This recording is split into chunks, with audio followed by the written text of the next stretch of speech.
Hello everyone, एक बार फिर से आपका स्वागत है हमारे इस चैनल पर। आज हम लेके आए हैं आपके लिए मोटिवेशन की एक और थ्योरी जो कि है हर्ज़बर्ग्स 2 फैक्टर थ्योरी। हमने एक थ्योरी ऑलरेडी कर ली है जो कि थी मास्लोस नीड हायरार्की मॉडल, जिसके बारे में हमने अच्छे से डिस्कशन किया था। अगर आपने अभी तक वो वीडियो नहीं देखी है तो आप जाके हमारी प्रीवियस वीडियो देख सकते हैं, हमने उसमें ये डिस्कस किया था।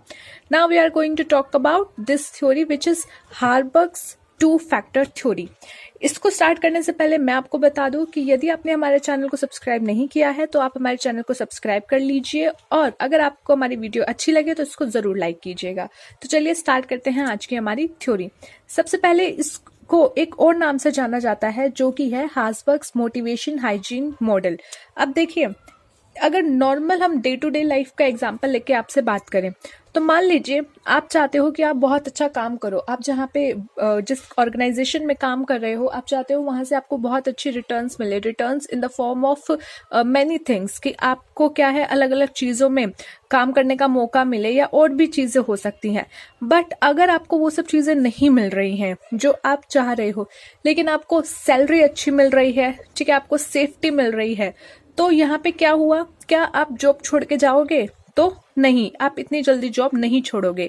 तो यही इस मोटिवेशनल थ्योरी में बताया गया है कि जो चीजें जॉब के लिए जरूरी होती हैं, अगर आप वो चीजें एटलीस्ट अपने एम्प्लॉयज को प्रोवाइड करवा रहे हो तो वो भले ही आपसे सेटिस्फाइड ना हो बट वो डिससेटिस्फाई भी नहीं होंगे। तो इस थ्योरी में यही बोला गया है कि भले ही आप उनको उनकी सारी चीजें प्रोवाइड ना करवा रहे हो, फिर भी वो आपसे क्या है सेटिस्फाइड नहीं भी है, फिर भी वो क्या है डिससेटिस्फाइड नहीं होंगे, जॉब छोड़ के नहीं जाएंगे। एक बार इसको थोड़ा सा पढ़ लेते हैं तो और क्लैरिटी आपको आ जाएगी। देखिए, a research was conducted by Herzberg and his associations based on the interview of 200 engineer and accountant who worked for 11 different firms in Pittsburgh area।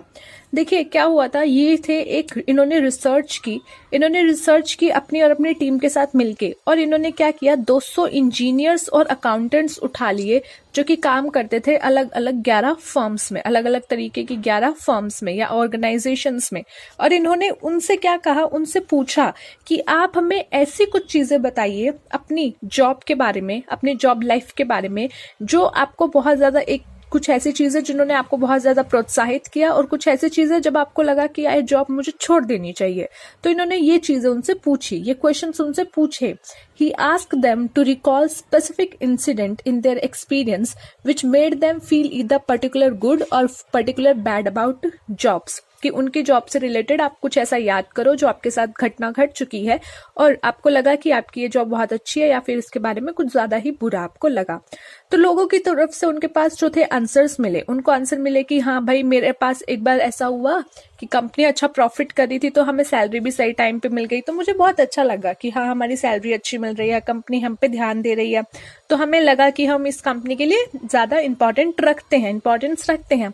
वहीं पे कुछ लोगों ने कहा कि भाई हमें सैलरी टाइम पे नहीं मिलती, चीजें टाइम पे नहीं मिलती, जो आसपास का एरिया है, जो एनवायरनमेंट है वो गुड नहीं है, वो अच्छा नहीं है, तो उस टाइम पे हमें लगा कि ये जॉब हमारे लिए अच्छी नहीं है।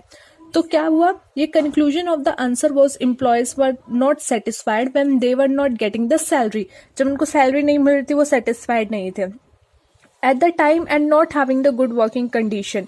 और वहां पे जब गुड वर्किंग कंडीशन नहीं थी तो भी दे वर नॉट सेटिस्फाइड, और वहीं जब इसका अपोजिट हो रहा था तो दे वर सेटिस्फाइड। बट ऐसा नहीं है कि उसको जो बहुत ज्यादा पसंद ही थी, ऐसा भी नहीं था। This led to draw a distinctions between what are called a motivators and hygiene factor। अब इन्होंने क्या कहा, इन्होंने कहा कि जब भी आपके कोई जॉब में ऑर्गेनाइजेशन में है तो वो मोटिवेटर्स, ठीक है, मोटिवेटर्स जो है वो डिफरेंट है आपके हाइजीन फैक्टर से। तो उन्होंने इन दो चीजों में बांट दिया ताकि ये अच्छे से पता चले कि एम्प्लॉय को क्या क्या चीजें एक्चुअली में मोटिवेट करती हैं।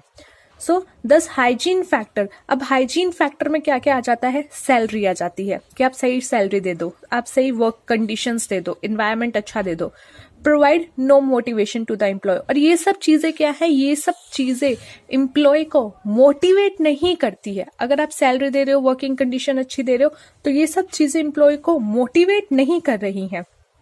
but the absence of these factors serve as dissatisfier।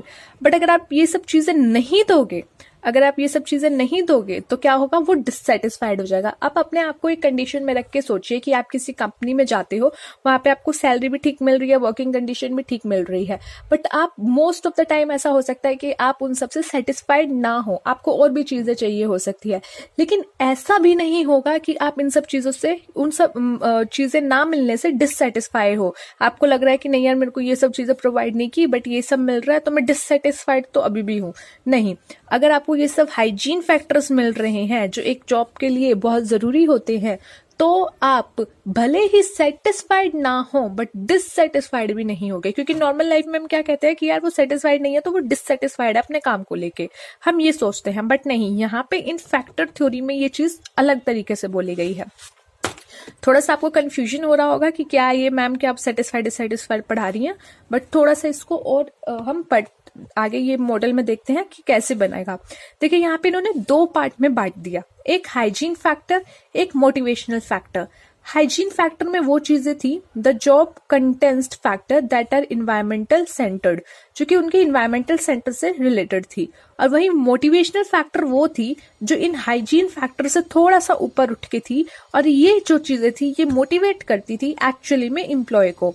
और ये internal factors that relate to job content, जो कि जॉब कंटेंट से रिलेटेड थी। अब बात करते हैं कौन कौन सी हाइजीन फैक्टर में आई। देखिए, कंपनी की पॉलिसी एंड एडमिनिस्ट्रेशन क्या है, सुपरविजन अच्छा हो रहा है या नहीं, रिलेशनशिप विद सुपीरियर कैसा है, बहुत तू मैं हो रही है, वर्क कंडीशन कैसा है, सैलरी टाइम पे मिल रही है या नहीं, रिलेशनशिप विद पीयर्स कैसे हैं, personal life, relationship with subordinate, आपके जो नीचे काम करते हैं, स्टेटस एंड सिक्योरिटी, ये सब क्या होती है, एक नॉर्मल जॉब के लिए आपको रिक्वायर्ड होती है कि अगर ये सब चीजें नहीं मिलेगी तो आप जॉब जरूर छोड़ दोगे। अगर आपको सैलरी टाइम पे नहीं मिल रही है, वर्क कंडीशन अच्छा नहीं है, so you will leave the job, क्योंकि ये आपको चीजें डिससेटिस्फाई कर देंगी। आपको अगर ये सब चीजें मिल रही हैं, अगर ये सब चीजें मिल रही हैं, प्रेजेंस है, तो ये आपको डिससेटिस्फाइड नहीं करती। ठीक है, डिससेटिस्फाई नहीं करती, मतलब समझिएगा, यहाँ पे ये नहीं बोला गया कि सेटिस्फाई कर देगी, नहीं, बल्कि डिससेटिस्फाइड नहीं करेंगी, आप जॉब नहीं छोड़ोगे।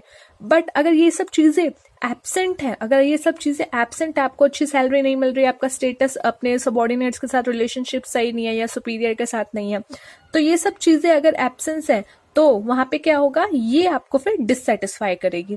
वहीं अगर इनके दूसरे फैक्टर पे चले जो कि था मोटिवेशनल फैक्टर, उन्होंने बोला कि अगर आप अचीवमेंट्स दे रहे हो, रिकॉग्नाइजेशन दे रहे हो कि तुमने अच्छा काम किया, तो एम्प्लॉयर ऑफ द मंथ जैसे आपकी स्कीम्स चलती हैं, आप खुद वर्क इट सेल्फ रिस्पॉन्सिबिलिटी ले रहे हो, खुद काम करने की रिस्पॉन्सिबिलिटी ले रहे हो, आपको ऑप्शन मिल रहा है, एडवांसमेंट मिल रही है, ग्रोथ मिल रही है, तो ये सब चीजें क्या है, ये सब चीजें आपको मोटिवेट करती है। अब आप देखोगे आजकल इंडिया में भी काफी कंपनीज क्या कर रही हैं, अपने जो न्यू एम्प्लॉयज लेती हैं वो उनको एक चीज बोल देती है कि अगर आपको आगे जाके किसी फॉरेन यूनिवर्सिटी के साथ अपना कुछ ऑनलाइन कोर्सेज करने हैं तो हम आपको वो प्लेटफॉर्म भी प्रोवाइड करवा देंगे, और उसके तहत आपको कुछ छुट्टियां भी हम प्रोवाइड करवा देंगे अपने एजुकेशन के लिए।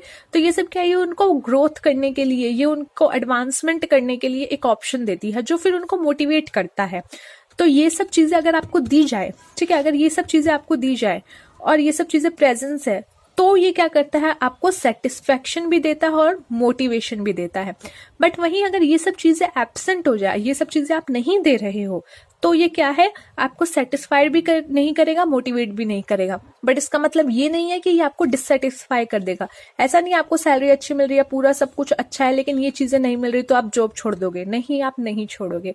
क्यों? क्योंकि वो ये सब चीजें भले ही आपको सेटिस्फाइड नहीं कर रही, मोटिवेट नहीं कर रही, बट स्टिल ये सब चीजें आपको जरूरी हैं, आपके जो जॉब करने के लिए होती हैं। So this is called your जो है आपका मॉडल बनाया गया है हेज़बर्ग्स 2 फैक्टर मॉडल, जिसको किसी और नाम से भी बोला गया है। क्या है वो? Motivation and hygiene model. क्योंकि इन्होंने क्या किया था, मोटिवेशन में भी बांट दिया और हाइजीन में भी बांट दिया, दोनों में बांट दिया कि मोटिवेशन में वो चीजें हैं जो आपको मोटिवेट करती हैं, बट अगर उनका प्रेजेंस नहीं है तो स्टिल आप उनसे जॉब नहीं छोड़ोगे, आप डिससेटिस्फाइड नहीं होगे। Still you are not satisfied, but still आप डिससेटिस्फाई भी नहीं होगे।